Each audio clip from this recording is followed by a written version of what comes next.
We all were eagerly waiting for. Our Honorable Chief Guest is here. May I request all of you to kindly put your hands together for Honorable Justice Indra Banerjee. Madam, we are elated to have you amongst us here today.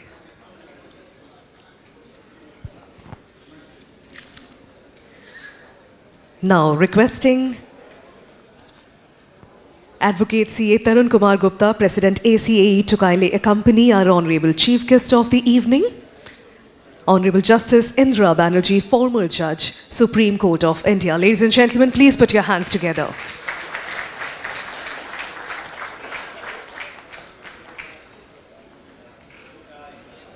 Thank you so much, ma'am, for gracing this event. Now, may I please request Mr. Sumit Binani, Chairman, Celebrations Committee, ACAE, to kindly come up on the dais and take his seat. Ladies and gentlemen, please put your hands together for Mr. Sumit Binani. CA Jitendra Lohia, Chairman, Coffee Table Book. Ladies and gentlemen, please put your hands together as I request CA Jitendra Lohia. And now requesting CA Shivani Agarwala, General Secretary, ACAE.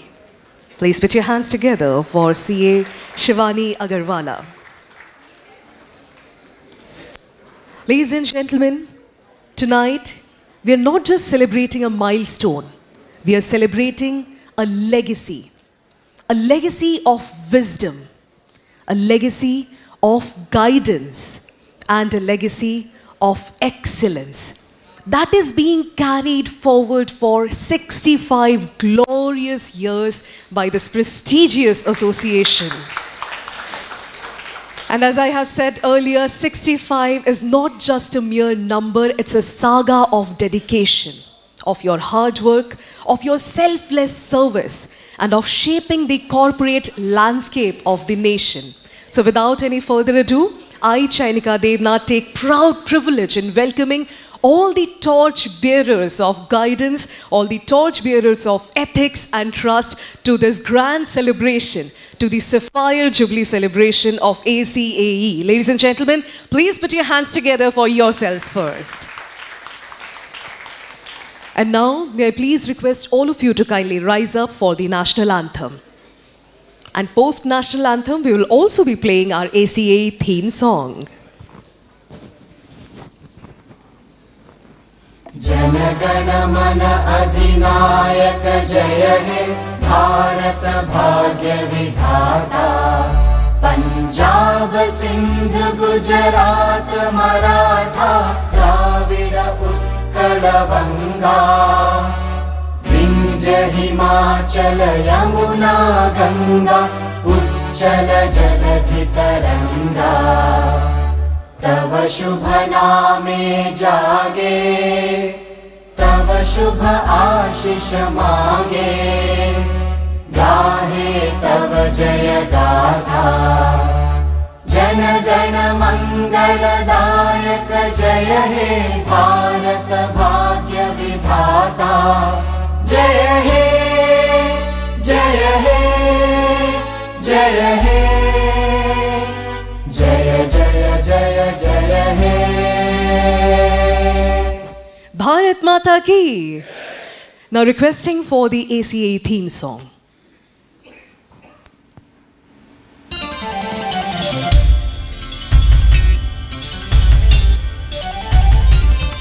निष्काम तू जो कर्म कर विश्वास हो जो धर्म पर हर नियति में हो गति जग जीत ले तू हौसला चट्टान सा हो श्वास में तूफान सा मझधार को अब पार कर जग जीत ले तू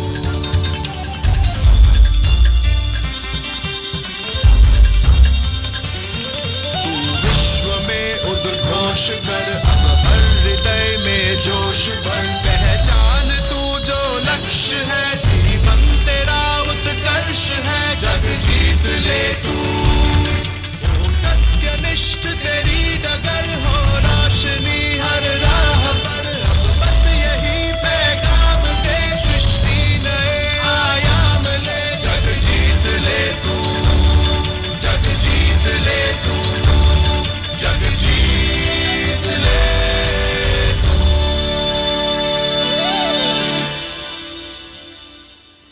सब एक साथ जरा बोलेंगे, जगजीत ले तू. Please be seated. Thank you very much. And ladies and gentlemen, as we all know that in India, we begin every auspicious ceremony with the lamp lighting. And now it's time to proceed towards the lamp lighting ceremony. So now may I please request our Honorable Chief Guest Madam and the dignitaries on the dais to kindly proceed towards the lamp lighting ceremony. Kindly light the lamp and ladies and gentlemen, requesting all of you to kindly get ready for this beautiful moment.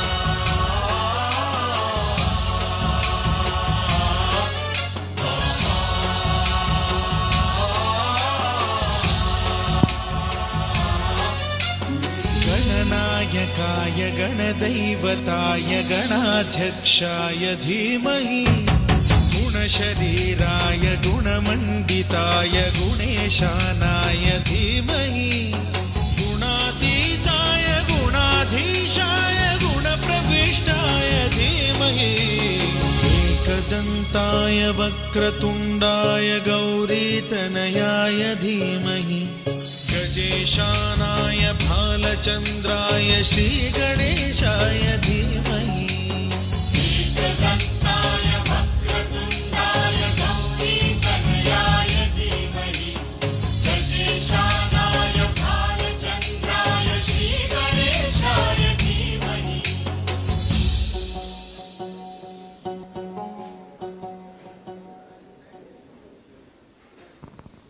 Shubham करोति कल्याणम आरोग्यम धन संपदा शत्रु बुद्धि विनाशाय दीप ज्योति नमोस्तुते. अर्थात दीपक की इस ज्योति को हम नमन करते हैं जो चारों ओर शुभता फैलाता है. दीपक की इस ज्योति को हम नमन करते हैं जो वातावरण में, पर्यावरण में सिर्फ और सिर्फ खुशहाली फैलाता है, सुस्वास्थ्य फैलाता है, सबका अच्छा करता है. दीपक की इस ज्योति को हम नमन करते हैं जो शत्रु की बुद्धि का विनाश करता है. जी हाँ, उनके इंटेलेक्ट का विनाश करता है, पर हमारे लिए हमेशा अच्छा चाहता है और हमें सुराह दिखाता है. इसी बात के साथ हम धीरे धीरे आगे बढ़ना चाहेंगे और हमारे डिग्निटरीज ने एवं हमारे ऑनरेबल चीफ गेस्ट मैडम ने लैंप लाइटनिंग सेरेमनी की यहीं पर समाप्ति की. तो इसी के साथ साथ आप सभी से गुजारिश है, एक बार जोरदार तालियां हो जाए. Please put your hands together because it was such a beautiful moment to witness.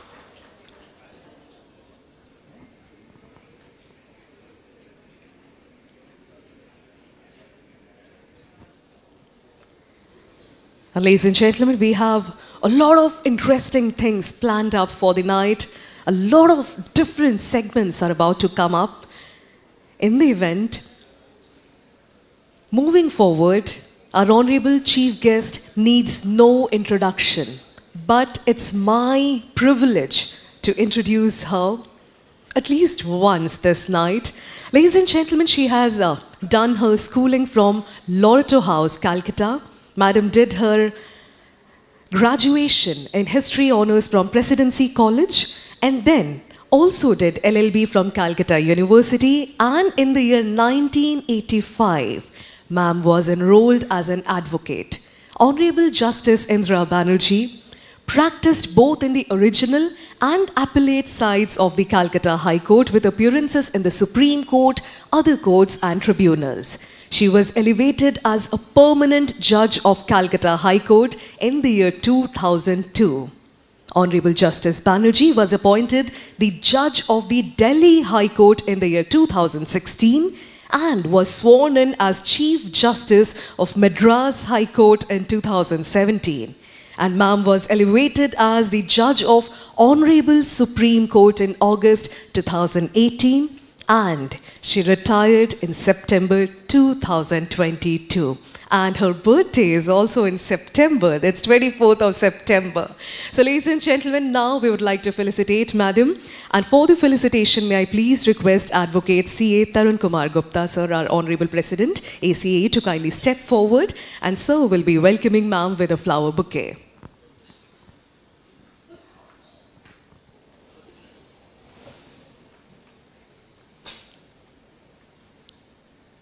Please put your hands together.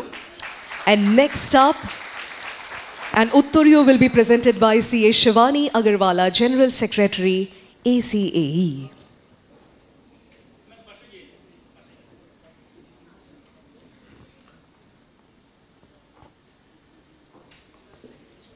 Please put your hands together.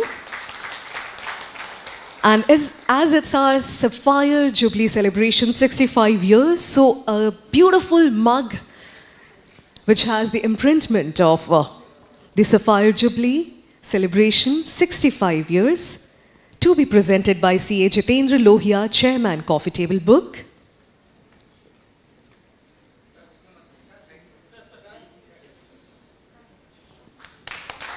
A beautiful coffee mug with the logo to remember this beautiful celebration by.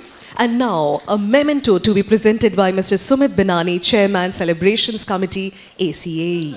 Ladies and gentlemen, please put your hands together.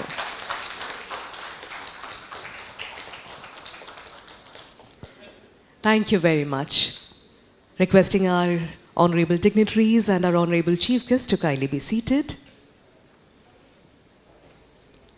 And now, ladies and gentlemen, to formally welcome you all at this grand celebration, may I please request our Honorable President, ACAE Advocate CA Tarun Kumar Gupta ji to kindly come forward and deliver his welcome address. Ladies and gentlemen, please put your hands together.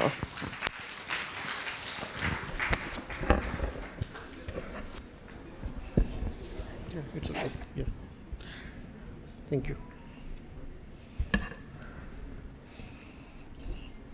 Chief Guest, Honorable Justice Indira Banerjee, retired Judge of the Honorable Supreme Court of India, past Presidents of ACAE and their spouses, dignitaries on the dais, my Executive Committee members and their spouses, esteemed dignitaries, respected members, distinguished guests, members of the media, ladies and gentlemen. A very good evening to all of you. It is with a heart filled with pride and gratitude that I welcome you all to this grand celebration, the 65th Sapphire Jubilee celebrations of the Association of Corporate Advisors and Executives. Popularly, we'll call it as ACAE. This occasion is more than just an anniversary. It is a living testament to a journey that began in 1960 with a small group of 30 professionals and has today blossomed into a vibrant community of over 1,650 members,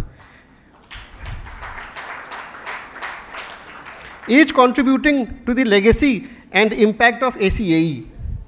Our association was born with a clear purpose to provide a common platform for professionals, advisors, and executives to share knowledge, exchange ideas, and build fellowship.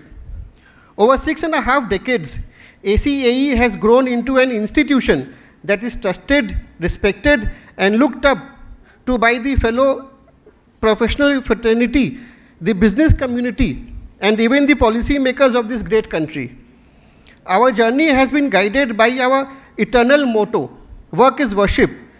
This is not just a phrase inscribed in our charter, but a principle that has been lived and practiced by our members. It embodies the dignity of labor, the sanctity of knowledge, and the integrity of service.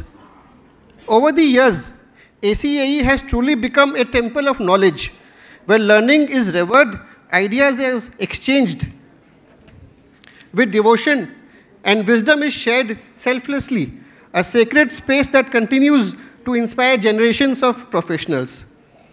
As I stand here today, I am reminded of the words of Swami Vivekananda ji. Take up one idea, make that one idea your life. Think of it, dream of it, live on that idea. For ACAE, that idea has been the creation of a space where learning, leadership, and legacy coverage converge. This evening, we have come together to not only celebrate our glorious past, but also to envision our future. The program has been thoughtfully curated to reflect our journey, our values, and our aspirations.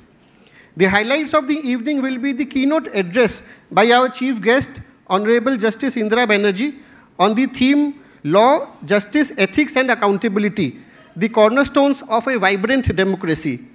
With her vast judicial experience, she will inspire us with her insights on justice, governance and ethics. We will also witness the release of our coffee table book titled Legacy Etched in Time. This book is not just a publication, it is a chronicle of our association's story. It captures 6.5 decades of milestones, memories, and the indomitable spirit of ACAE. It is a tribute to every member who has walked with us on this journey. A moment of deep pride for us tonight will be the felicitation of our past presidents. Our past presidents are our pillars.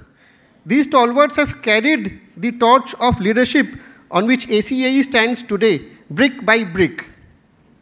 Their contributions are immeasurable, and tonight we acknowledge that wisdom, gratitude, guidance, and selfless service. I would like to add that tonight, as we felicitate our past presidents, we also acknowledge with gratitude the invaluable contribution of the spouses, whose encouragement, sacrifices, and unwavering support made it possible for our leaders to give so much of their time and energy to ACAE. The celebrations will culminate with a fellowship dinner, an opportunity to share stories, rekindle bonds, and look ahead together with renewed energy. It is said that a society grows great when old men plant trees in whose shade they know they shall never sit. Our founders have been such visionaries. They planted seeds of knowledge, collaboration, and service, and today we enjoy the shade of that wisdom. We are grateful to every leader who has guided ACAE through the challenges and opportunities, keeping alive the flame of fellowship and excellence. As Sir Isaac Newton so humbly said, if we have seen further, it is by standing on the shoulders of giants. Today, we, the current generation of ACAE, stand on the shoulders of these giants. The Sapphire Jubilee celebration is not just a marker of time, but a reminder of resilience. In 6.5 decades, ACAE has witnessed dramatic changes in the professional and business world. From the license Raj to liberalization, from GST to digital taxation, from manual bookkeeping to artificial intelligence. In fact, today at a juncture very similar to where our founders were 65 years ago, then they had witnessed the dawn of the New Companies Act 1956 and the introduction of a new Income Tax Act 1961. And today history has brought us a full circle. With a new Income Tax Act 2025 on the horizon, the evolution of GST jurisprudence, with the upcoming GST Tribunal, ever-changing Companies Act and IBC laws, and transformative shifts driven by artificial intelligence. Just as our founders embraced change with courage and vision, it is now upon the present generation to take up the mantle of unlearning, learning, and relearning in order to meet the challenges of tomorrow. I want to assure this august gathering that ACAE is in capable hands.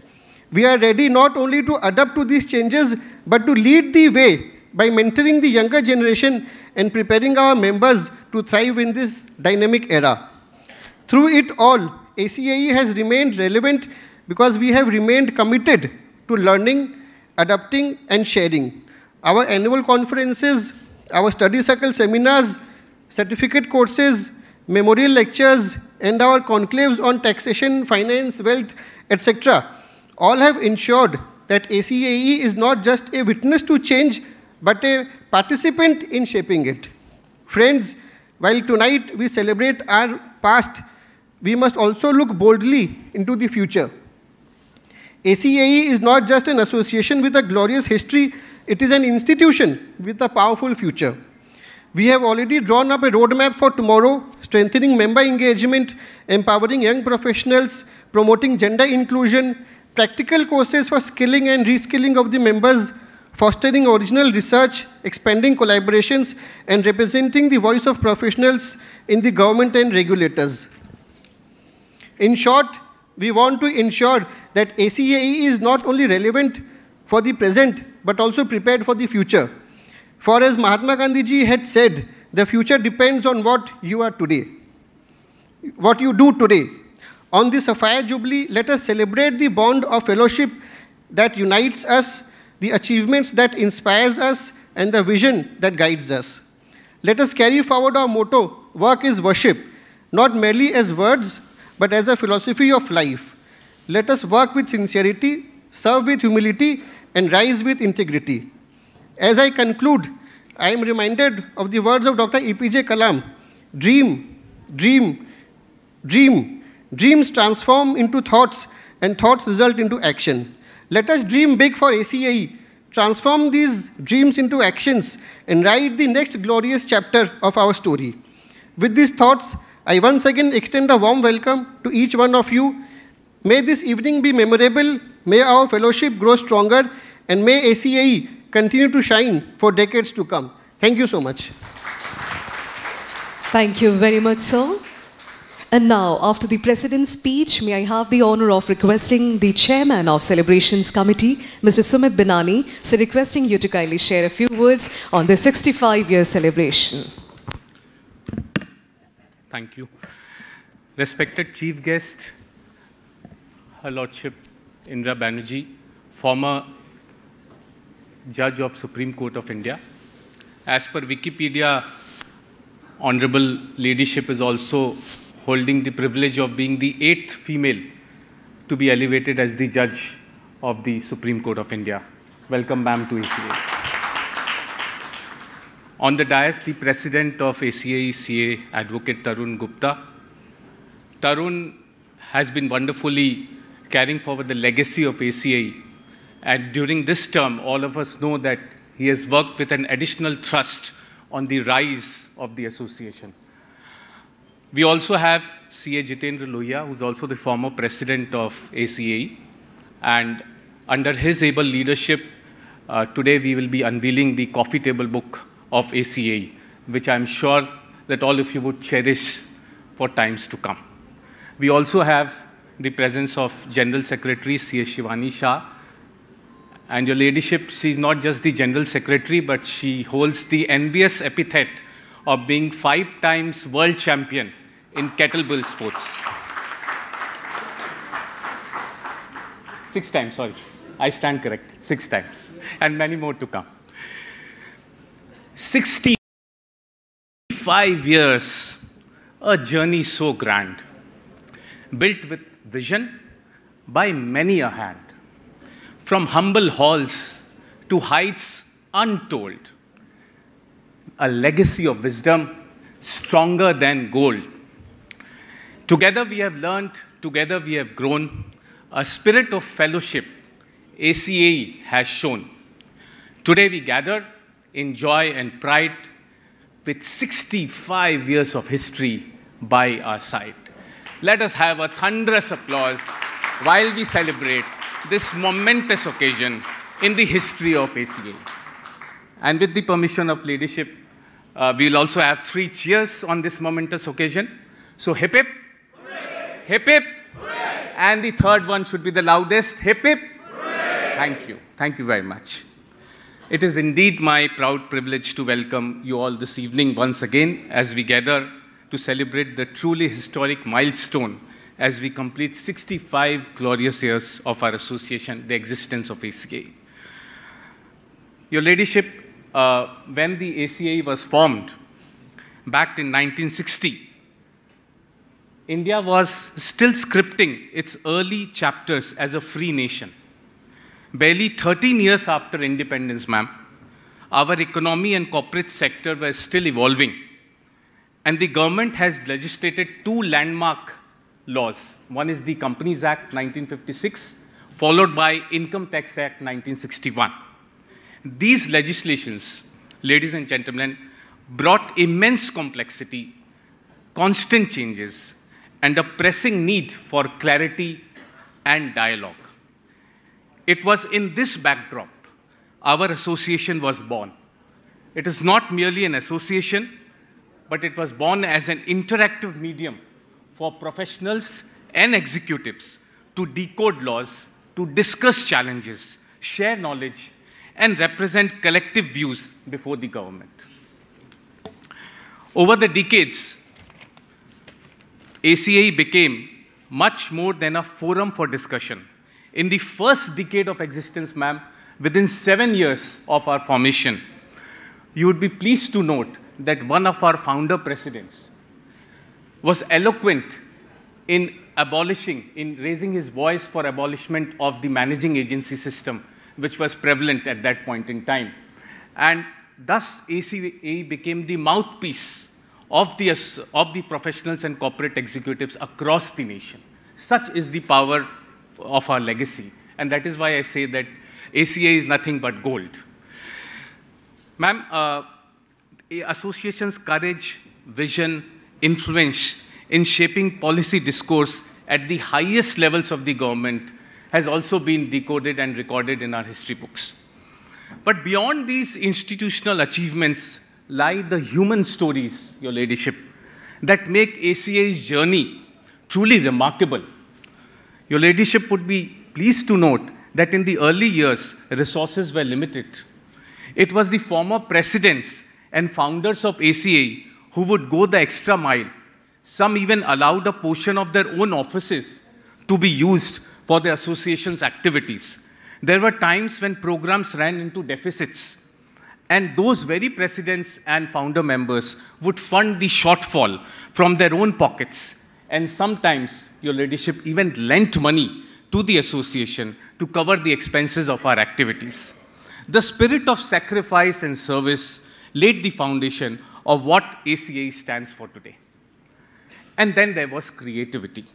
ACAE was never confined to lectures or conferences alone, Your Ladyship.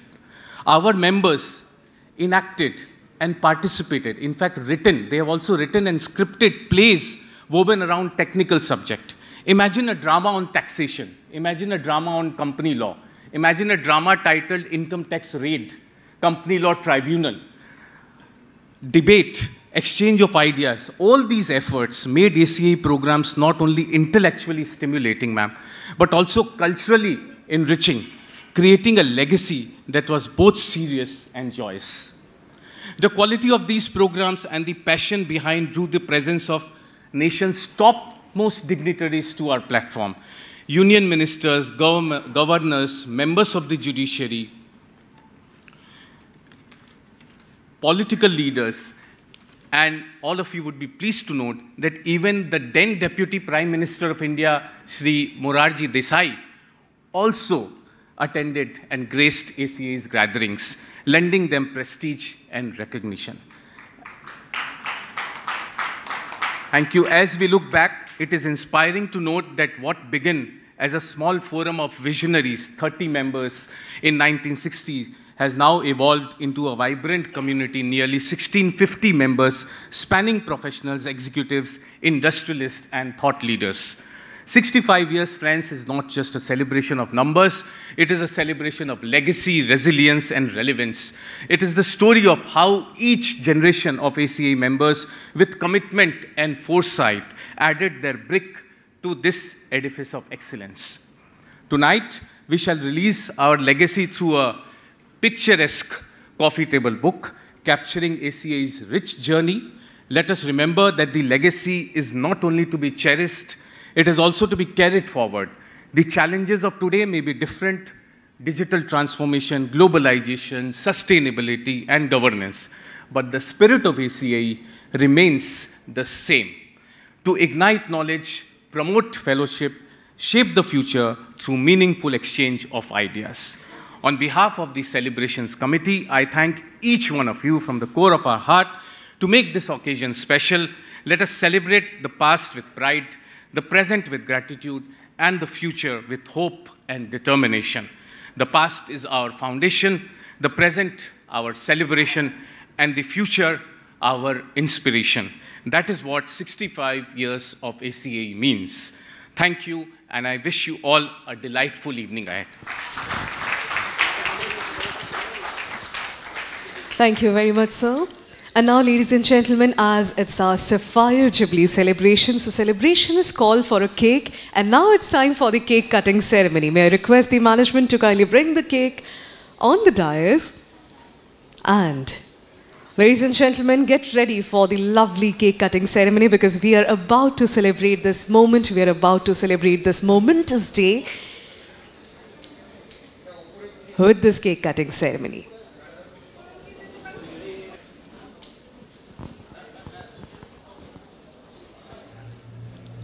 So are we all ready? Ladies and gentlemen, celebrating a legacy of 65 years. Please put your hands together.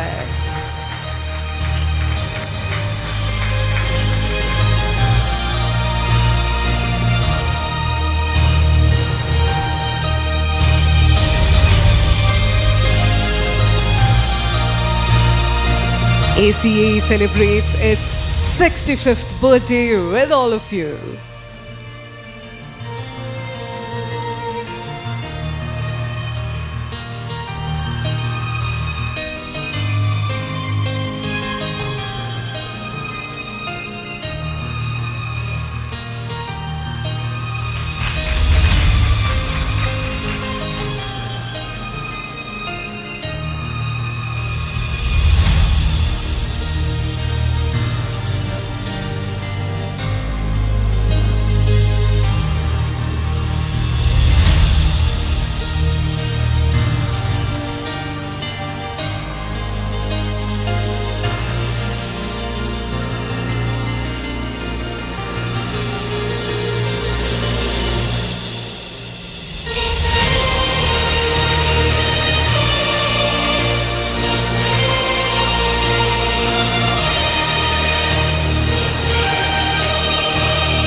Thank you very much, and ladies and gentlemen, I urge you all to kindly have this cake because this will be at the dessert counter post dinner, so please have a bite of this cake.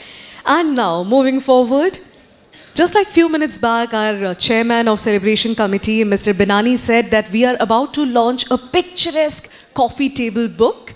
So the time is coming close. But before that, we'll be hearing about that coffee table book. And to let us know a bit more in details, I'll be requesting our chairman of Coffee Table Book, CA Jitendra Lohia sir, to kindly step forward and please explain.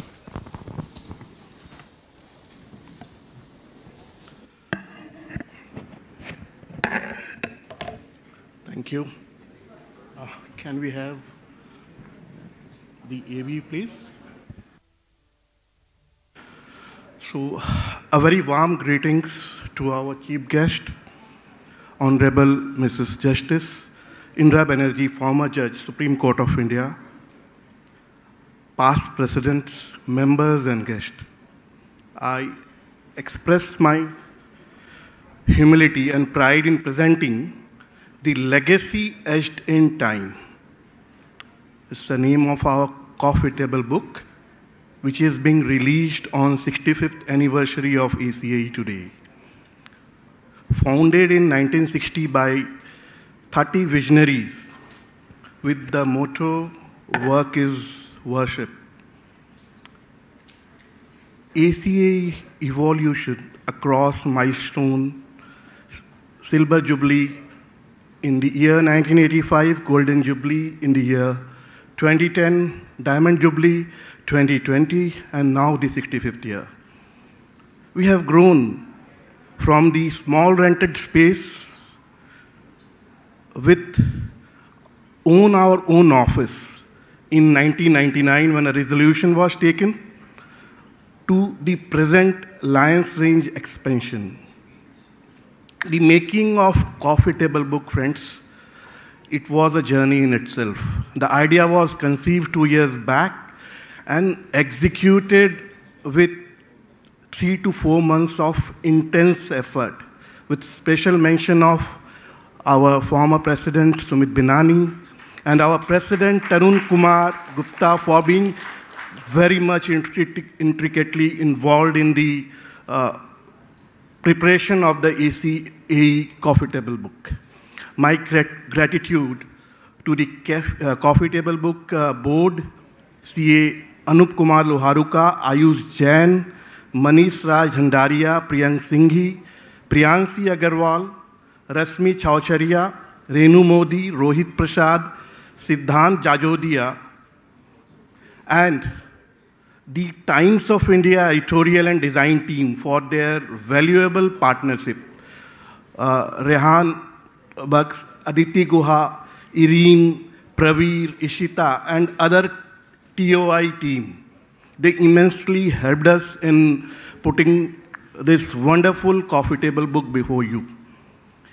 Support, we have, I must mention the support from our ACAE leaders, former president, especially Kamal Nayan Jain, Jinesh Banjara ji, H.K. Agarwal ji, Sanjay Da, and almost all the past president who helped us retrieve records, verify facts, and source photographs. There were challenges in preservation or retrieving the preservation records. Though history, I must say, that was well preserved within ACAE, we were able to retrieve a journal dating back to 1967. There were gaps, especially missing photographs of some of the early past president names, event. But let me tell you, our team, through innovation, reverse engineered, reaching out to institutions to which they were connected, even contacted the family members of past leaders. With the effort, we can now proudly claim that the missing piece of ACAE history has been stitched together in this coffee table book. Today, we can say with pride that every page of this book reflects a complete and authentic legacy. While you go through the pages of this book, you will see our team has endeavored, after navigating through thousands of photographs, old minutes, records, to choose the right photos, to choose the right wordings, and place them where they should be. Each precedent page, especially the last 4 decades, now carries their story, their initiative, and their contribution. When you flip through the first pages, it will recall you through a historic seminar, I must say, which was held in 1969. That was seminar on Gandhian economics. As mentioned by the Celebration Committee Chairman, it was then attended by Deputy Prime Minister of India, Chief Minister of West Bengal, and legendary politician Sri J.P. Narayan, which we tried to capture in this book. There are many such records. While you go through this coffee table book, you will be witnessing. Over the decade, ACAE has hosted many dignitaries, to name few: Sri Pranab Mukherjee, Somnath Chatterjee, Sri Justice Mukherjee, Sri Dr. Devi Pal, many finance ministers, governors, chief justice, and industry leaders. ACAE has been conducting union budget, as we mentioned about the changes in laws and letting our member educate themselves about the changes. So ACAE was such an institution who first held its union budget program in 1963. It was March 17, 1963. Initially, the budget was called Central Budget. So since then, let me tell you, friends, every year without a break, this union budget program is being held every year until now. It also, when you flip through, just the first page also carries the message by the dignitaries, which we preserved through various journals, various records, and which shows that the dignitaries across India have wished for ACAE height that we are. And yes, let me tell you the photos. One of the photos we find while scoring through the records, it was about when the personal computers was first introduced in India. It was somewhere around 1980s. So that photos itself tells a story that ACAE has been spearheading in adopting technology since day one. Today, we are basically very keen in adopting even AIs and the upcoming technology. So our institution was from beginning adaptive to technological innovation, which will be depicted in this coffee table book. The book is not only a visual delight, friends. It's an archive of wisdom, values, and experiences, carefully curated and beautifully designed. This event, the event depicted in the book, shows the standing of the platform as ACAE as a national significance.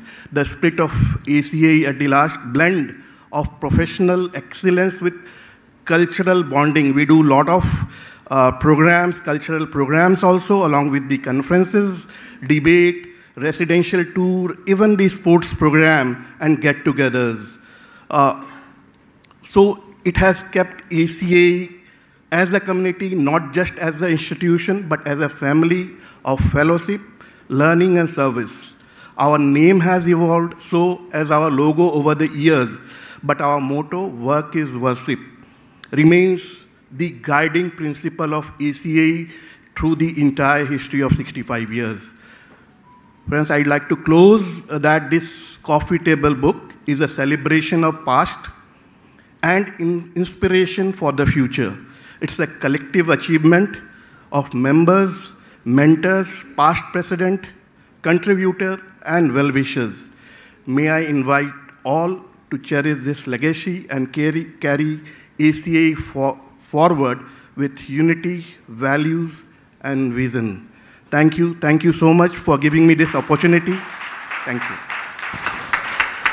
Thank you so much, sir, for showing us a glimpse of our picturesque coffee table book. It is beautiful. And now, ladies and gentlemen, after this virtual glimpse, it is time to inaugurate it, to unveil it. And for the unveiling ceremony, we would also like to request the contributors of this coffee table book to kindly join us on the dais, starting with CA Anup Kumar Loharuka, CA Ayush Jain, CA Manish Raj Dhandharia, CA Priyank Singhi, CA Priyankshi Agarwal, CA Rashmi Chaucharia, CA Renu Modi, CA Rohit Prasad, and CA Siddhant Jajodia. May I request all of you to kindly join us on the dais. And ladies and gentlemen, they are the contributors of our coffee table book. And now requesting our dignitaries and our Honorable Chief Guest, Madam, to kindly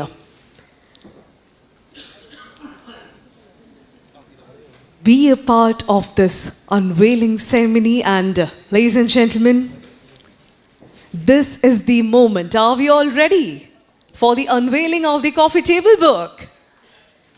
So please put your hands together as we are about to have the first physical glimpse of our coffee table book, and it is indeed picturesque. It is wonderful.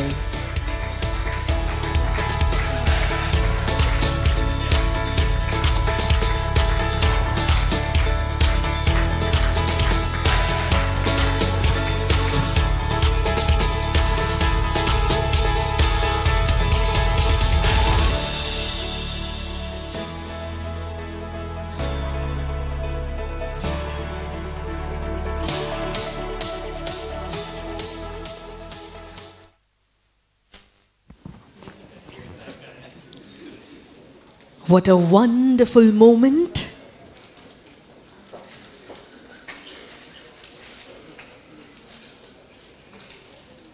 Spectacular, isn't it? Did you all like the first look of the book? I need to hear a yes. Yes, did we all like it? Yes, that's the response I was expecting. Ladies and gentlemen, as we all know that India is a democratic nation. We are a democracy. And, ladies and gentlemen, there are several pillars of democracy. Law, justice, ethics, and accountability are the four cornerstones. And now, it's my privilege as I request our Honorable Chief Guest, Honorable Justice Indra Banerjee, ma'am, to kindly come up to the podium and share her thoughts and address us all on the topic of law, justice, ethics and accountability, the cornerstones of a vibrant democracy. Ladies and gentlemen, please put your hands together for our honorable chief guest.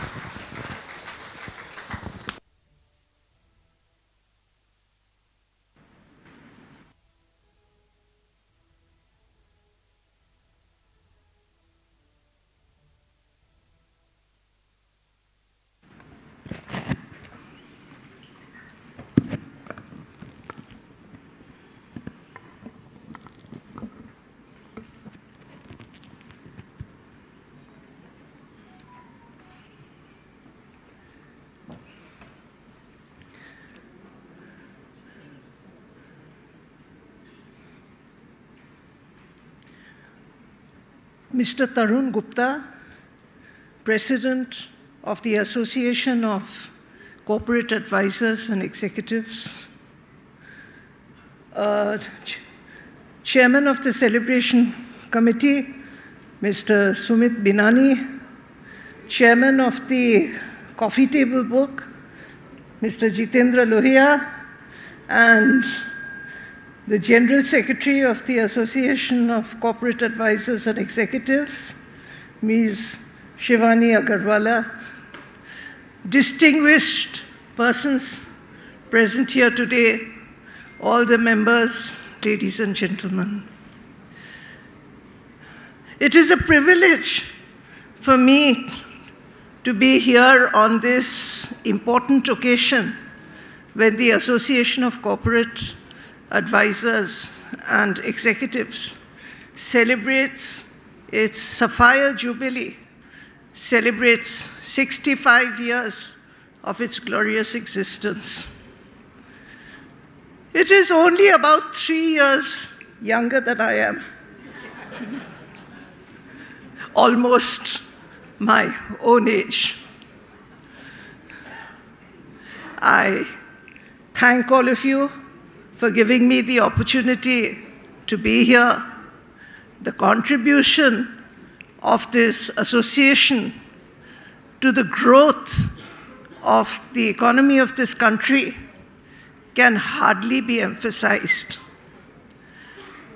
As one of the speakers said, one of the speakers before me said, that when this association was founded, the Indian economy was at a stage when India used to be referred to as an underdeveloped country and then as a developing country.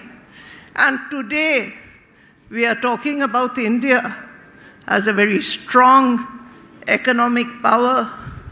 We are talking about Viksit Bharat, the motto of the government. And for this, I think this association, its office bearers, its members, and others associated have a huge contribution. So, as a citizen of this country, I should thank all of you, congratulate you once again, and I sincerely hope and pray that your association will attain more success and more success and more success in the future.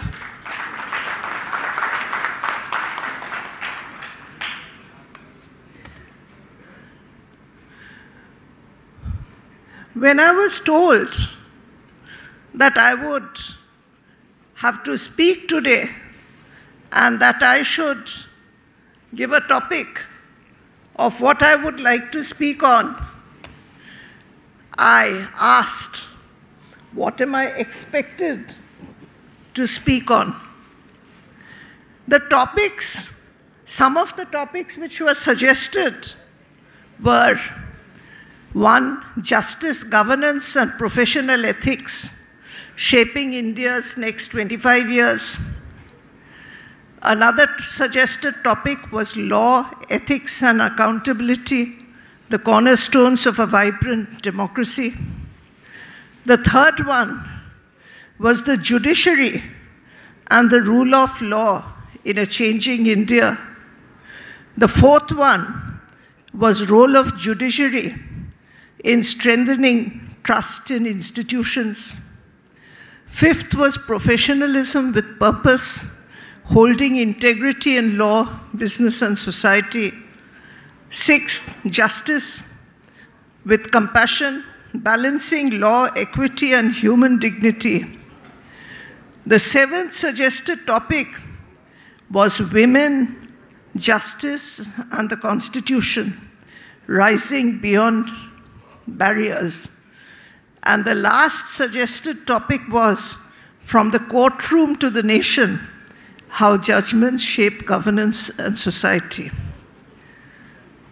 I chose the second option, which was law, ethics, and accountability, the cornerstones of a vibrant democracy.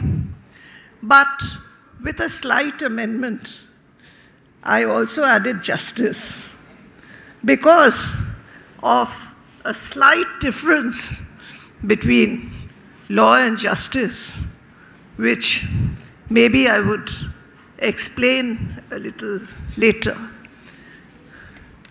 Now, India is undoubtedly one of the largest democracies in the world. We are governed by a constitution in writing, and from its preamble till the end, democratic principles percolate through our constitution. Our constitution begins with the words, "We the people." It's a people-centric constitution. We the people of India, having constituted India into a sovereign democratic republic. Originally, the preamble read Sovereign Democratic Republic, but then came the 42nd Amendment Act. And when the 42nd Amendment Act came, there was an amendment to the preamble, and the words secular and socialist were incorporated. So, what is the nature of our polity? We are a socialist, secular, sovereign, democratic republic. What do these words really mean? Socialist possibly means above any kind of distinction, equality between the haves and the have-nots, economic equality.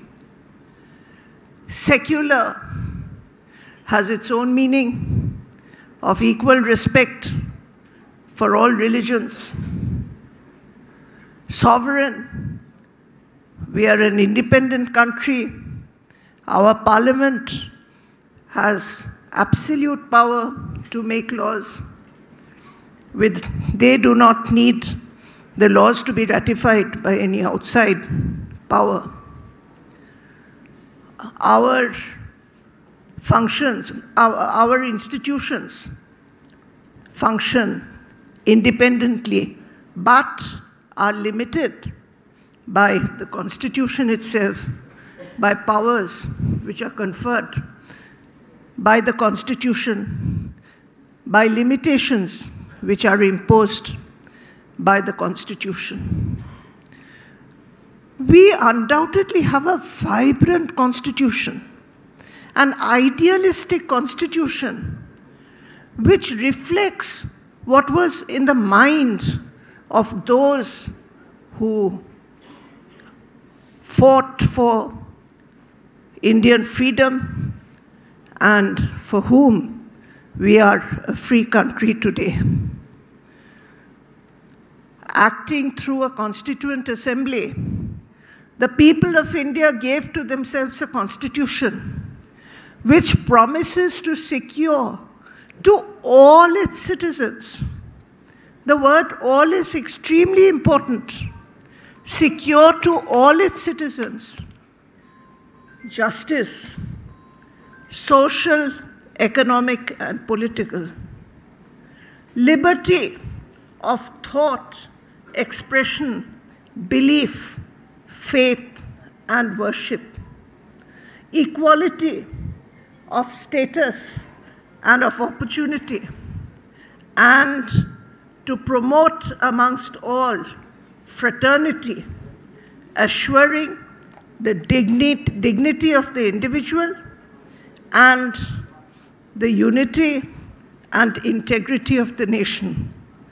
The words "and integrity" were also incorporated by the 42nd Amendment.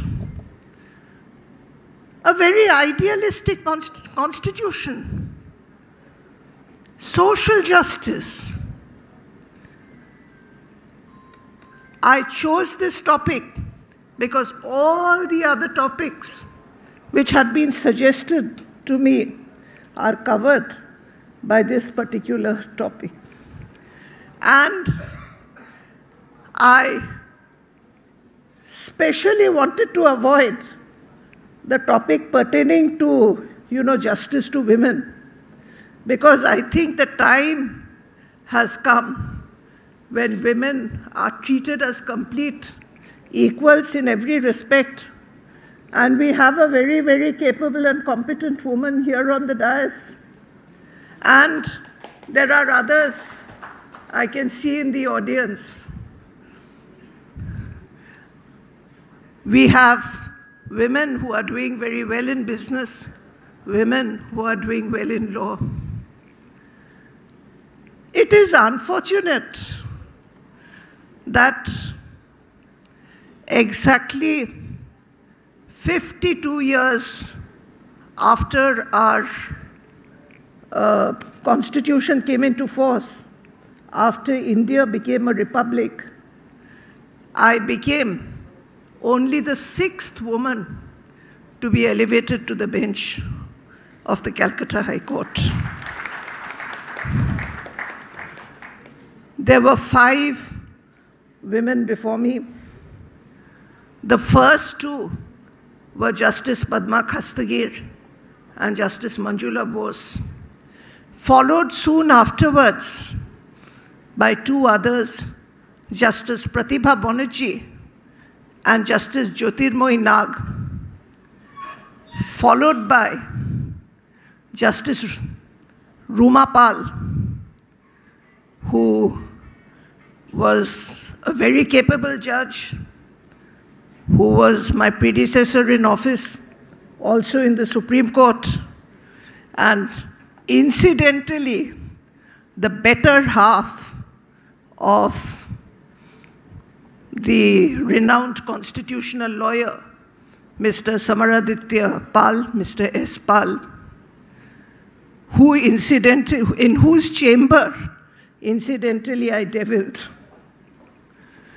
And I myself, personally, I got a lot of guidance from Justice Ruma Pal before her elevation to the bench.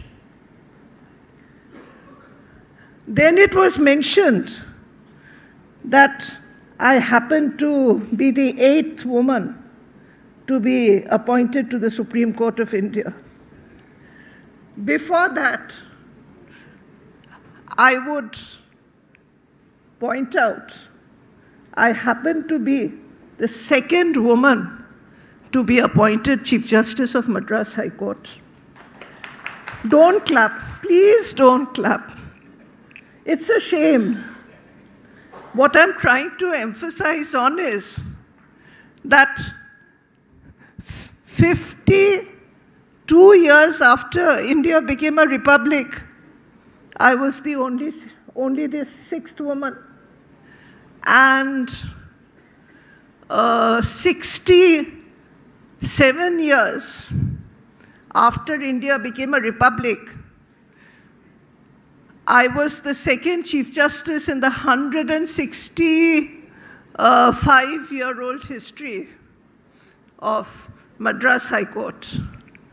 As you know, the three first High Courts in the country, Calcutta High Court, Bombay High Court, and Madras High Court, were established in July 1862. I was succeeded by a woman. So far, there have been 3 Chief Justices of the High Court.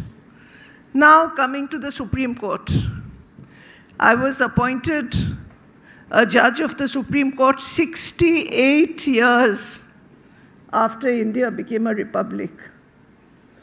And you congratulate me saying that I am the 8th woman. Should you be celebrating the 8th appointment, or make the effort to see that there are many, many, many more in future? If women constitute 50% of the population, is it fair that till today only 11 women should have been appointed to the Supreme Court of India? After me, on 31st August 2021, 3 women were appointed to the Supreme Court of India: Justice Hima Kohli, Justice Bela Trivedi, and Justice Nagaratna, who fortunately will be the first, who is expected to be the first Chief Justice of India sometime in 2027. In business also, women have done exceedingly well. There can be no doubt about it. But I think I will not dwell too much on equality of women, competence of women, and where women should go. I can only say one thing. I can't help but mention this.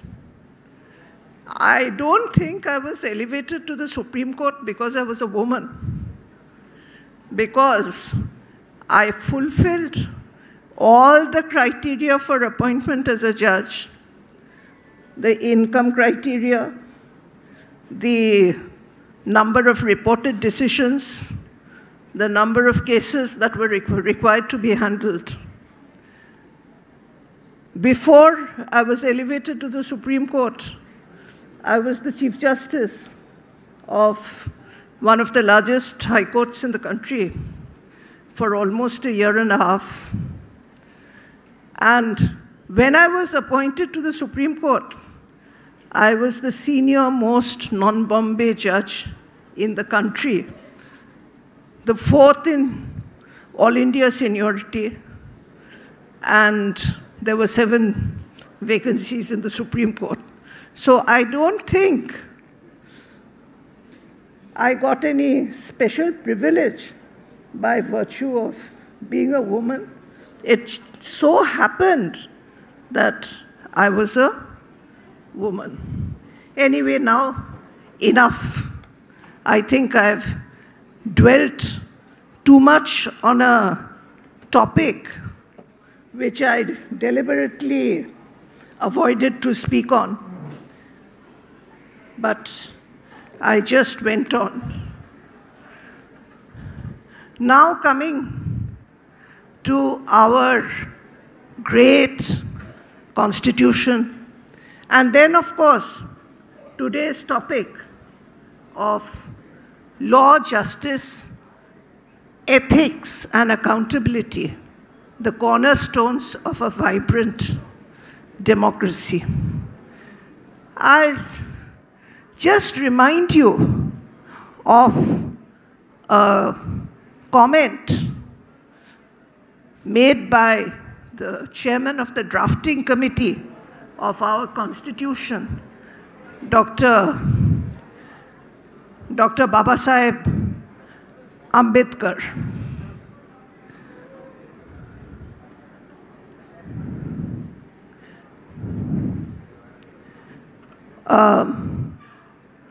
On 26th November 1949, when the Constitution was adopted, this is what Dr. Ambedkar had said. Just give me a moment. Yes.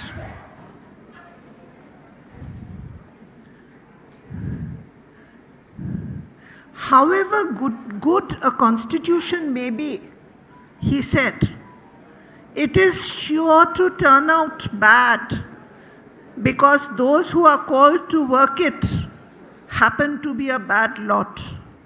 However bad a constitution may be, it may turn out to be good if those who are called to work it happen to be a good lot.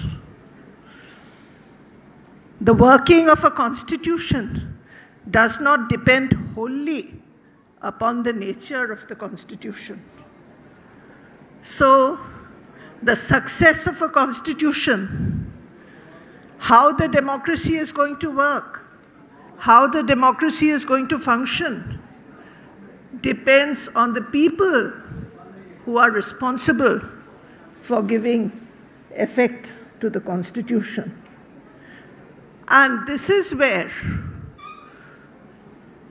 ethics and accountability are of immense importance.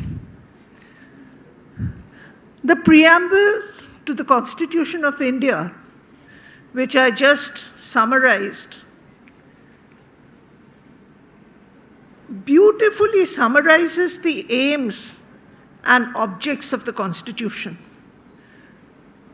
After the Keshavananda Bharati case of 1973, it is well settled that the preamble is part of the Constitution. The earlier view used to be that it is a key to the minds of the makers of the Constitution, but not really a part of the Constitution. Today it is acknowledged as not only a part of the Constitution, it has judicially been interpreted as a basic feature of the Constitution. You must have been reading in the papers that of late there is a lot of debate, a lot of controversy on basic features, because our Constitution does not talk about basic features, but it was judgments of the Constitution bench of the Supreme Court which interpreted the Constitution. As we all know, that a judgment rendered by the Supreme Court of India is binding on all courts and tribunals throughout the country of India. Therefore, some people may say that how did the Supreme Court deliver this judgment? The fact remains that the principle was evolved in Keshavananda Bharati. It was further developed in the Minerva Mills case. Then came Indira Gandhi versus Rajnarayan, L.S. Chandrakumar, and many other judgments. Each judgment developed the basic feature theory. Even today, basic feature has not completely been defined anywhere, and much has still been left to judicial interpretation. But nevertheless, these judgments have demarcated certain basic features. Say, for example, the federal nature of our polity. The Republican state the federal nature of the polity. Of course, some people may say that it is not a pure federation. It is a quasi-federal quality because of the concurrent schedule, in terms whereof over certain subjects, both the center and the state have power to legislate. We have the first schedule under which the central parliament has the power to legislate. The second schedule under which the state legislatures have the power to legislate. And then the concurrent list under which both the central parliament and the state legislatures have the power to legislate. But then, except in certain exceptional cases, the law enacted by the central parliament prevails over laws enacted by the state legislature in case of a conflict. So, no matter what people are entitled to have their own individual opinion, because in this country, we also have the fundamental rights, which are very valuable rights. The preamble, the rights mentioned in the preamble are not in themselves enforceable as rights. They help in interpreting other provisions, in upholding constitutional amendments, or in setting aside constitutional amendments or statutes which are enacted, so on and so forth. But the fundamental rights are justiciable rights, the right to equality, complete equality, conferred under Article 14 of the Constitution of India, further elaborated in Article 15 of the Constitution of India, which specifically says that no person is to be discriminated on the ground of caste, creed, place of birth, sex, etc. Article 16, which pertains to matters relating to public appointment, equality in matters relating to public appointment. Article 17, which abolishes untouchability of any kind. Article 18, which does away with titles. Article 19, which confers certain rights, including the right we all have under 19(1)(g) to practice any trade, business, profession, etc. Then, of course, we have the right to live. We have Article 21, which merely read that no person shall be deprived of his life or liberty except in accordance with law, in accordance with authority of law. But look at the interpretation which the Supreme Court and the High Courts have given to this Article 21. Today, originally, Article 21 was interpreted to mean that a person could not be deprived of his liberty or deprived of his life unless there was a statute, and the action was taken in accordance with statute. But today, the law is that even the right to live means the right to live with dignity. Therefore, in the famous Olga Tellis case, the right to livelihood, the right to shelter, these were held to be part of the fundamental right to live under Article 21 of the Constitution of India. The right to access, the right to roads, the right to environment. Now, coming to environment.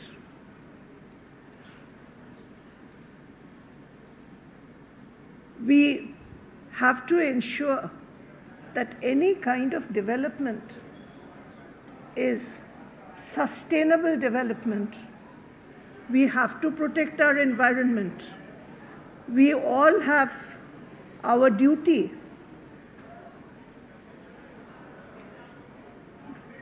It's part of our ethics to protect the environment. Otherwise, look what is happening today. Look what, you must have been reading the papers over the last 2 or 3 days. Look at the way buildings are crumbling in the rains with cloudburst, landslides, loss of crores of rupees. Part of it may be attributable to nature, but is all this entirely attributable to nature? Or are we also responsible somewhere? Is it irresponsible construction? Is it interfering with nature? These are questions which are coming up today. Now, coming to justice. Justice, political, social, and economic. Political justice possibly means the right to participate in politics, the right to contest elections, the right to vote, etc. Economic justice means the right of access to economic resources. And social justice means justice irrespective of sex, caste, creed, community, religion, so on and so forth. But there is a common thread passing through all the rights and liberties which are guaranteed under the Constitution of India. After social justice and economic justice, they talk about liberty of thought, expression, belief, faith, and worship. Unless there is some element of economic justice, unless people have food in their mouth, unless they have the basic education, unless they have the basic health care,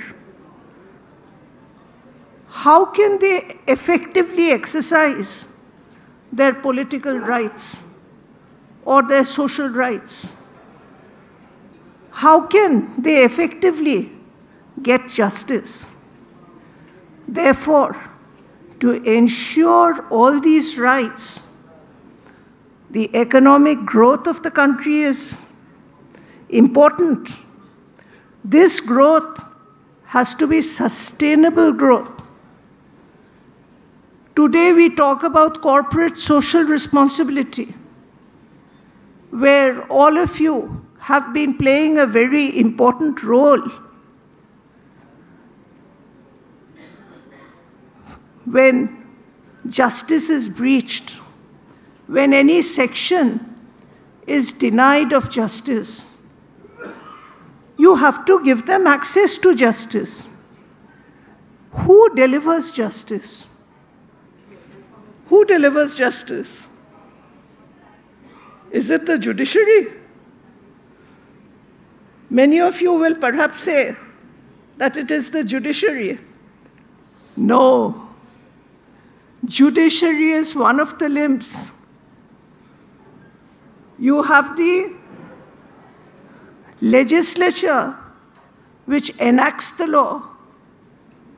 You have the executive, which executes the law. You have the judiciary, which interprets the law, resolves disputes, and secures justice when it is breached. But the judiciary has to act within the four corners of law. When can you expect justice? When the judges are accountable, ethical. We have an independent judiciary in this country. The judges are supposed to be independent. The judges are helped assisted by the lawyers who appear before them, who make the submissions.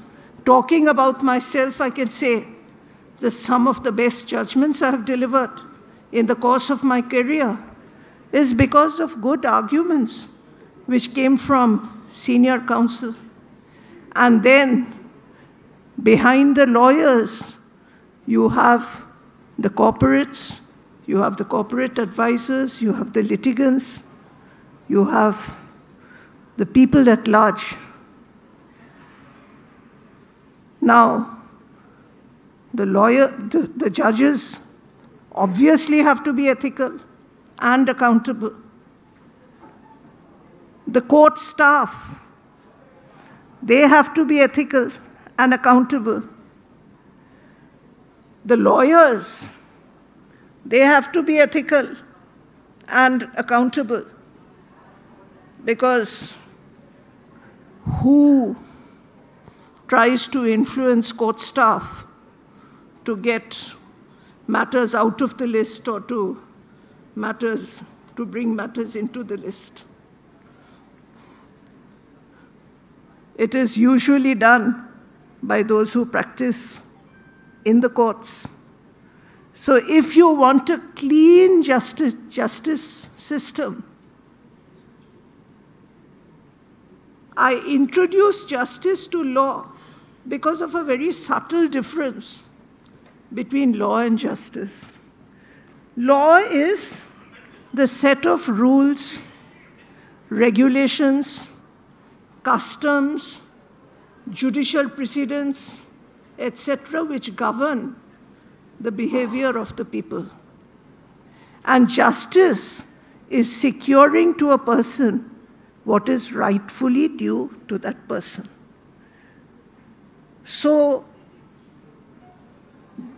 ensuring justice to a person is to ensure that a person is not denied, not deprived in any way of the rights which have been conferred by that person on law. Now, sometimes we also talk about some laws being unfair and arbitrary. Of course, a law is presumed to be valid until and unless it is actually set aside or struck down by a court of law. So if you feel that there is an unjust law which contravenes the guarantees provided by the Constitution, then you have to approach the court of law and challenge that law.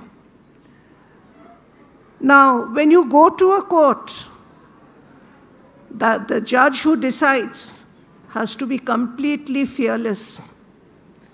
The judge has to be absolutely independent.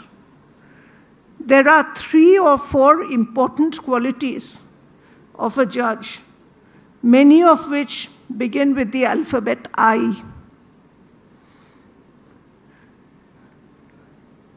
With the word I, you have independence, where the judge decides.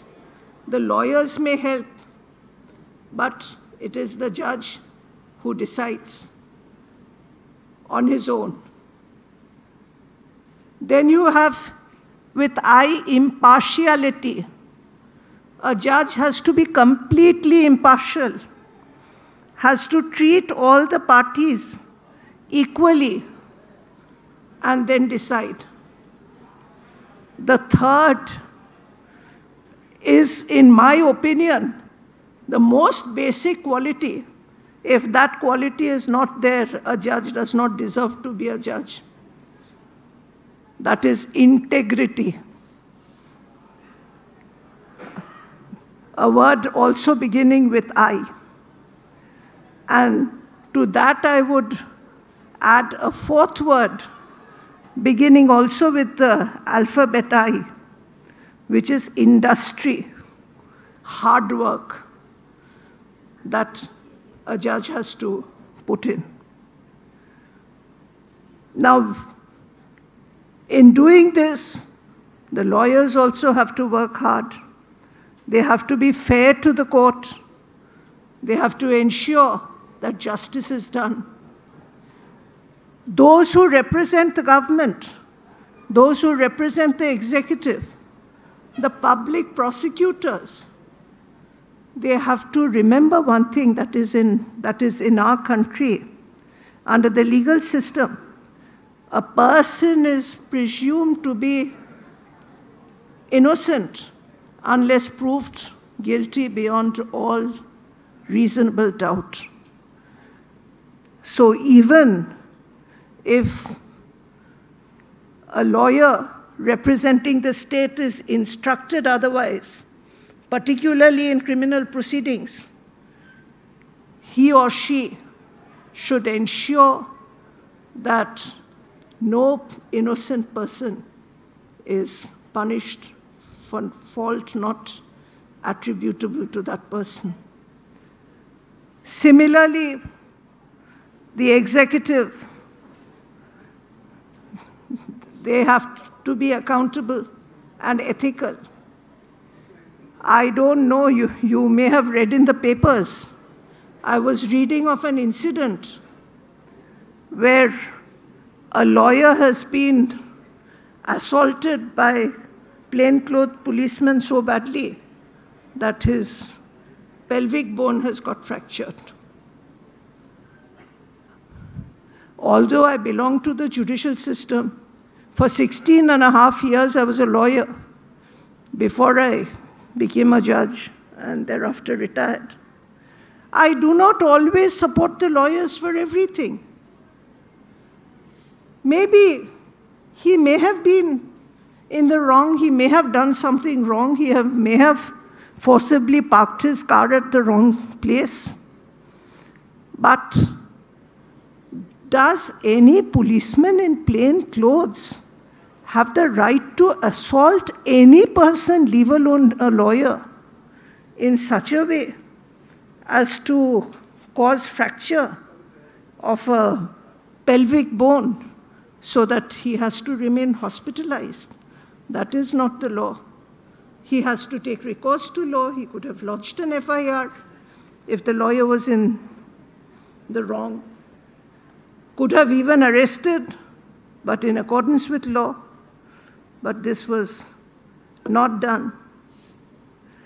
Similarly, the legislature also has its own duty to discuss laws, consider the pros and cons. They should not abdicate their legislative duty. Laws should not be passed in colorable exercise of legislative powers.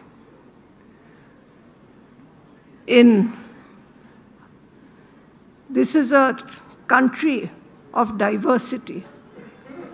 We have the highest snow-peaked mountains. We have coastal areas. We have fertile plains. We have desert areas in the Rajasthan, in the Kota area. We have the Deccan Plateau. We have people who speak diverse languages, who belong to different castes, creeds, communities, different religion. But at the same time, this constitution envisages place for everyone, mutual coexistence, peaceful coexistence. We have to remember what Mahatma Gandhi had said. Who started with Mahatma Gandhi in the speech? You did. Mahatma Gandhi had said, when you talk of rights, rights will come, do your duty.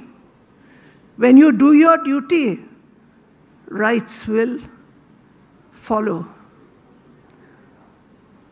When you do business, if you do your business ethically, with accountability, that business will be sustainable, the growth will be sustainable. But where there is lack of ethics, there is lack of accountability. The gain will be short-term. The business will ultimately fail. I think I had a very vast topic. So I would just end with a quotation from a book in the Living Constitution. It has recently been published by Shashi Tharoor. Fortunately, the sentence which I'm going to quote is going to be a sentence which is easily understandable.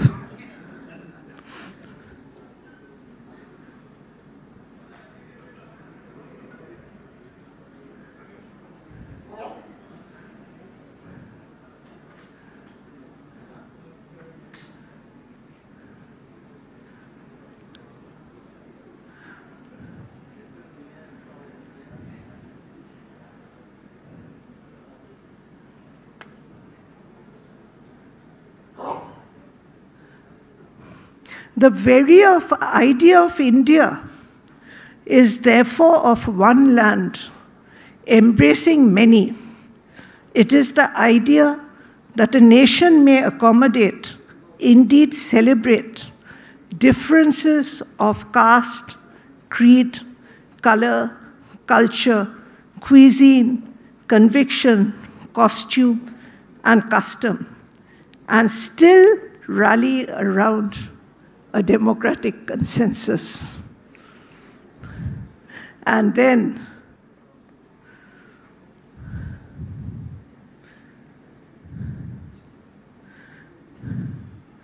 to quote Jawaharlal Nehru, when he delivered his speech on 13 December 1946 before the Constituent Assembly just before the Constituent Assembly was constituted. When I think of the work of this Constituent Assembly, it seems to me the time has come when we should, as far as possible, rise above our ordinary selves and party disputes and think of the great problem before us in the widest and most tolerant and most effective manner, so that whatever we may produce should be worthy of India as a whole and should be such that the world should recognize that we have functioned as we should have functioned in this high adventure. So if we all remained accountable, if we did our duty, then our democracy would really remain a vibrant democracy. We have to keep in mind the words of Dr. Ambedkar, that it is the people who matter. If the people who operate, who give effect to the Constitution are good, the Constitution will function well. If the people are not good, then the Constitution will not function well. We also have to be tolerant to people who think differently from us, people who follow a different faith. There has to be mutual coexistence, empathy for the differently abled, empathy for the marginalized, and complete equality in spirit and substance. Thank you very much. Thank you. The opportunity to share my thoughts with you. I'm sorry I've taken up a lot of your time when you should be celebrating your association's birthday, and I'm sure I have been depriving you of your valuable right under Article 21 to food, the wonderful cuisine which must be awaiting you. Thank you very much.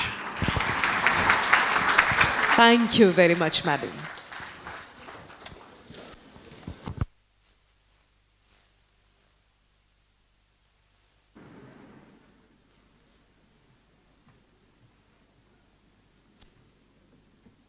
Check. All right. Well, ladies and gentlemen, today as we stand at the 65th anniversary of ACAE, I'd like to take this moment and we will be felicitating our past presidents who have been joined by their spouses as well. So ladies and gentlemen, without any further ado, we'll be starting this felicitation ceremony, and may I please request Mrs. Mamta Binani, Mrs. Neetu Gupta and Mrs. Purnima Lohia, please join us on stage.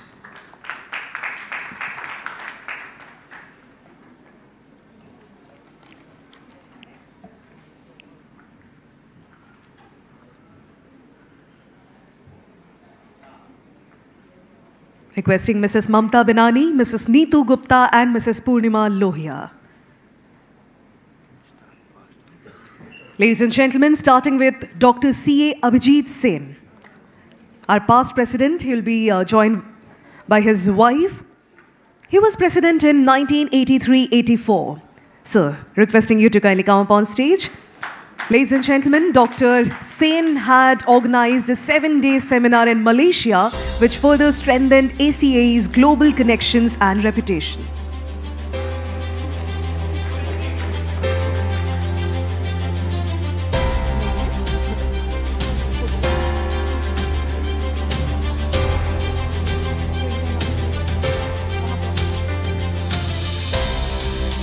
Requesting C.A. Sushil Kumar Rungta, President 1989-1990.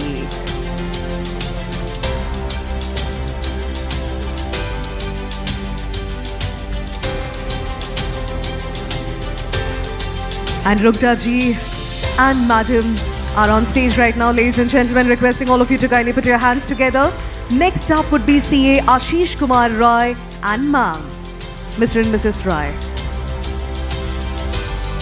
Next up, requesting C.A. R.N. Rustagi ji to kindly be ready. You are next.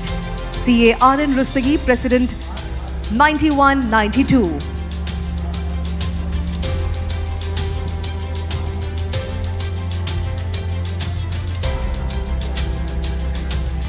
Requesting CA Kashi Prasad Khandelwal, President 94-95. And sir, if Madam is present here, I'll be requesting you to kindly bring Madam on stage as well.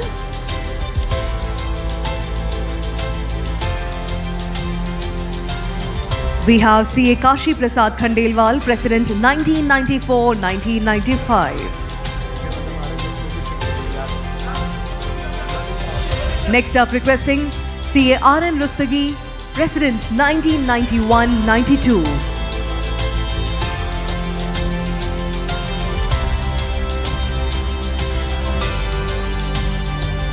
Next up, requesting CA Ashish Kumar Rai.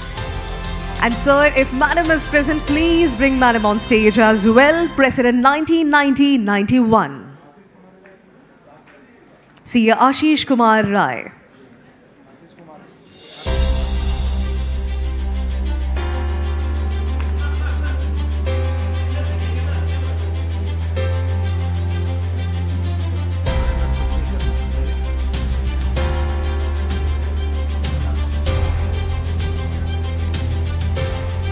Requesting CA RN Rustagi, President 91-92.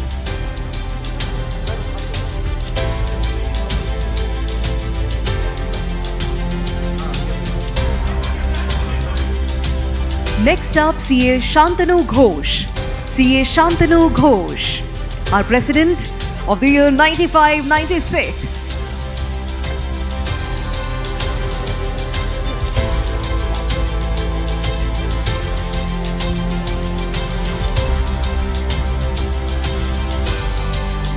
Ladies and gentlemen, we have CA Shantanu Ghosh on stage with us. Next up, requesting CA HK Agarwal, President 1999-2000. And sir, if Ma'am is present, also bring Mrs. Agarwal on stage. CA HK Agarwal and Madam, please.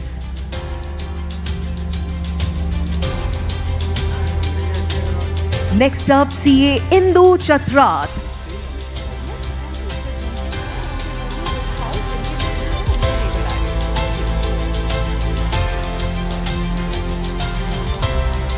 We have CA HK Agarwal and Madam on stage. Ladies and gentlemen, next up, CA Indu Chatrat, and requesting Sir to kindly bring Ma'am on stage with him. Next up, CA Indu Chatrat.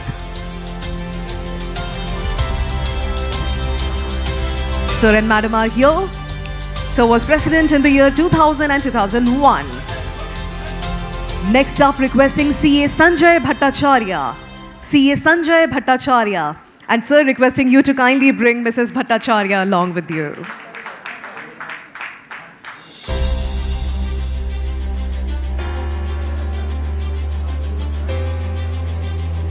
Next up, CA Sanjay Bhattacharya and Mrs. Bhattacharya. And ladies and gentlemen, next up, let us all request CA Sushil Kumar Pransukha and Mrs. Pransukha to kindly come up on stage.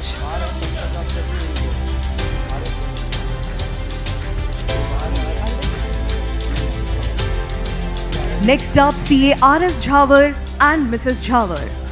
CA RS Jhawar and Mrs. Jhawar, please.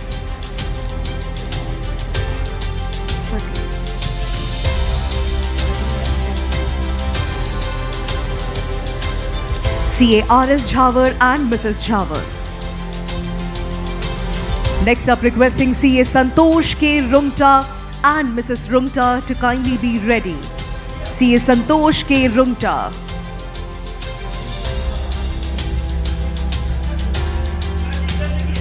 Mr. and Mrs. Rumta, if you are here, please be ready because you are next.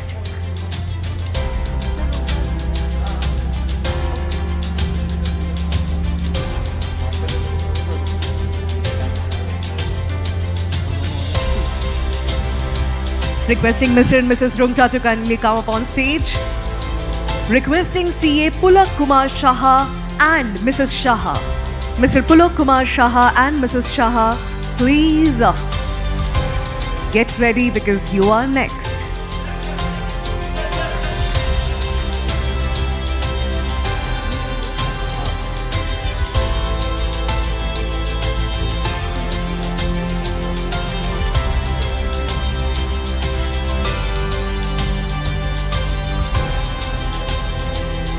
CA Pulak Kumar Shaha.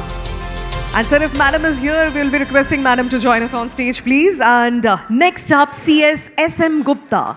CS SM Gupta.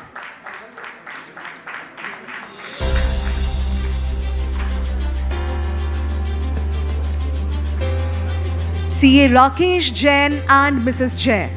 CA Rakesh Jain and Mrs. Jain.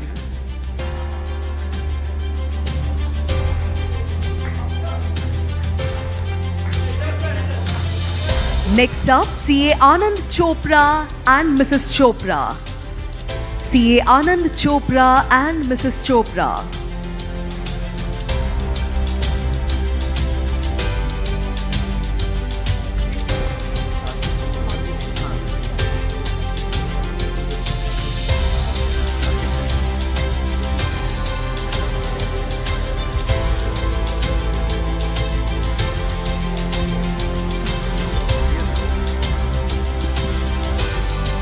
Requesting CA Kashi Prasad Khandelwal and Mrs. Khandelwal to kindly come up on stage.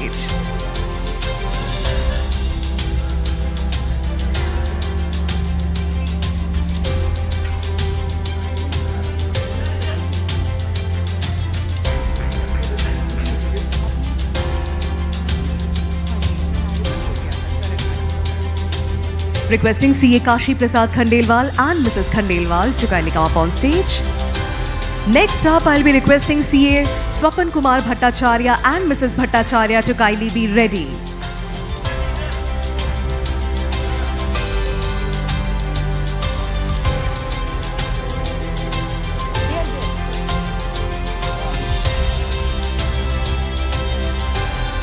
Congratulations and thank you so much for your service. And now requesting CA Swapan Kumar Bhattacharya and Mrs. Bhattacharya, please come up on stage and receive the memento. Moving on, requesting CA Jinesh S. Vanzara and Mrs. Vanzara, please be ready.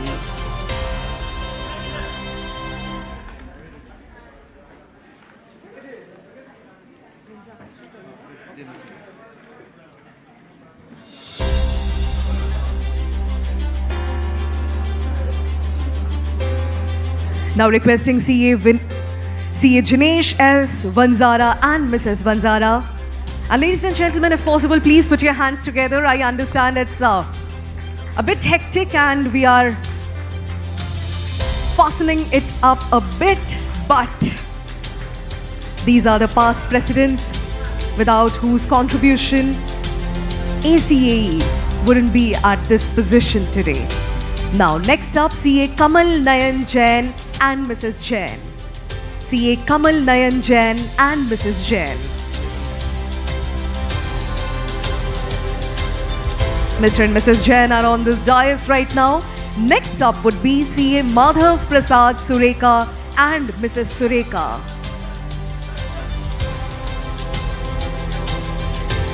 Congratulations, and now requesting CA Madhav Prasad Sureka and Mrs. Sureka to kindly come up on the dais and receive the memento. We have Mr. and Mrs. Sureka on the dais with us. Next up, Advocate Ram Ratan Modi and Mrs. Modi.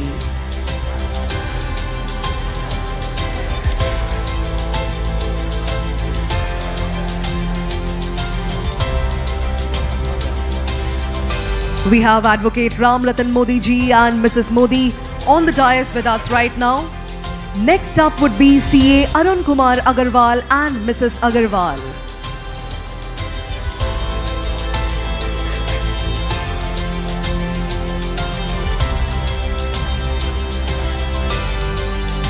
Ladies and gentlemen, on the dais we have CA Arun Kumar Agarwal and Mrs. Agarwal.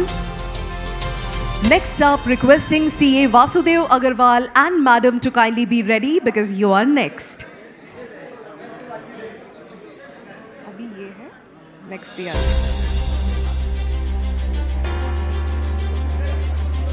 Congratulations and thank you so much for your contribution. And now requesting CA Vasudev Agarwal and Mrs. Agarwal to kindly come up on stage and receive their memento. Next up, requesting CA Jitendra Lohia, Sir is already on the dais with me. Sir and Madam, requesting both of you to kindly be ready because you are next.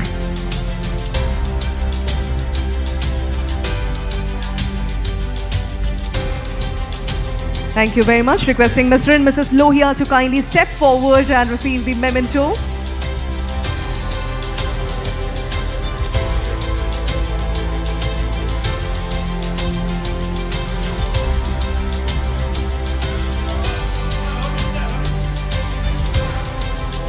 Next up would be CA Anup Kumar Sanghai and Mrs. Sanghai.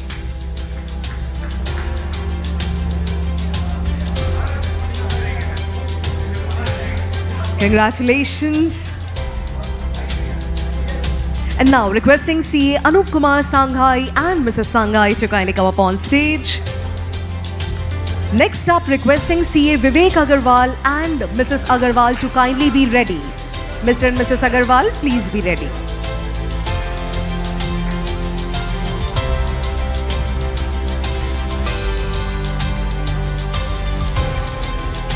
Now requesting Mr. and Mrs. Agarwal, CA Vivek Agarwal and Mrs. Agarwal are on stage right now.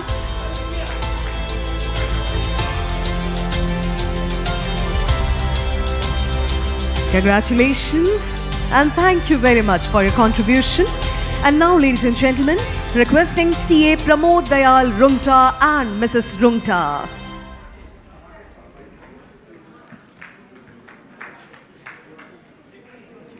Ladies and gentlemen, Mr. and Mrs. Rungta are on the dais with us right now. Next up would be Mr. Sumit Binani. Sumit sir is already on stage. So be ready with ma'am.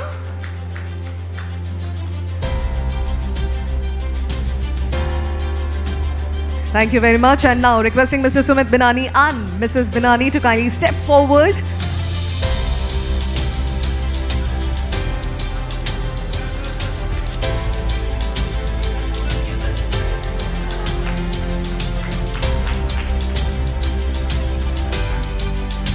Ladies and gentlemen, so was our president in the year 2023-24. And now next up is Advocate CA Tarun Kumar Gupta, our President. Please put your hands together. Sir and Madam, requesting both of you to kindly step forward and receive this token of love, this memento.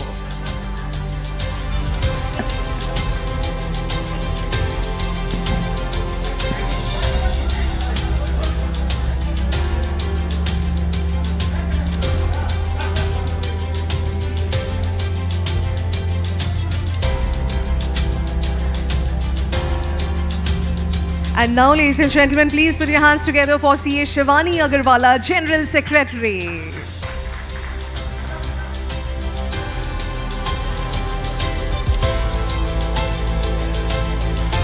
And ladies and gentlemen, with that, I'll be requesting our all the other executive committee members to kindly receive their mementos from Ms. Neeti Dasgupta. Requesting all our other executive committee members, do not forget to collect your mementos from Ms. Neeti Dasgupta. The desk is right here. Please come and collect those. And now, may I please request CA Shivani Agarwala to kindly step forward for the vote of thanks. Ladies and gentlemen, please put your hands together for our General Secretary, CA Shivani Agarwala.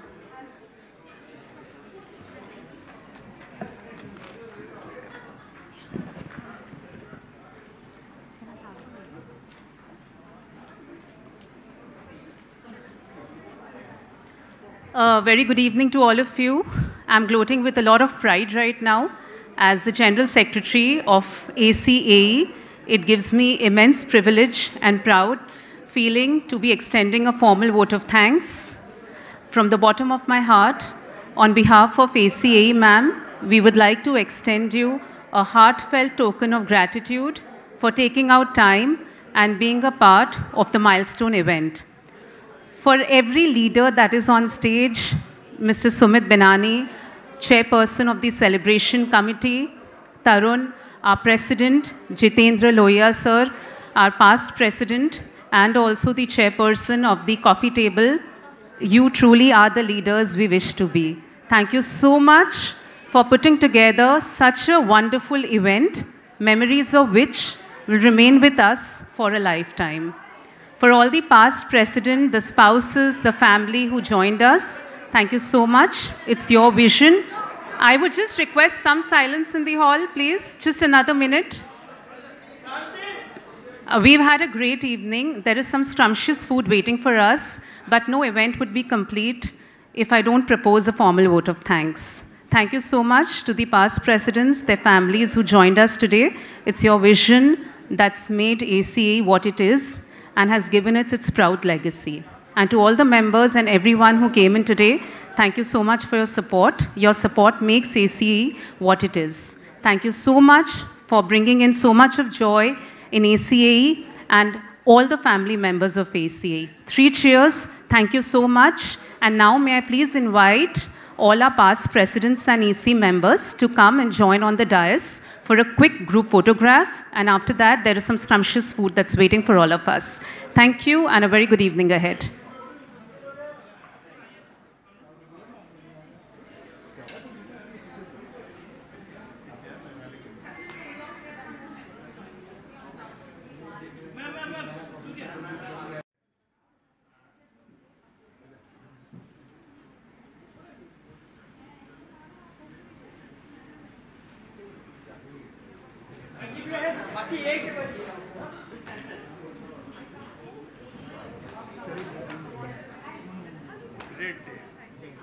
बहुत बढ़िया, बहुत सुंदर, बहुत बढ़िया।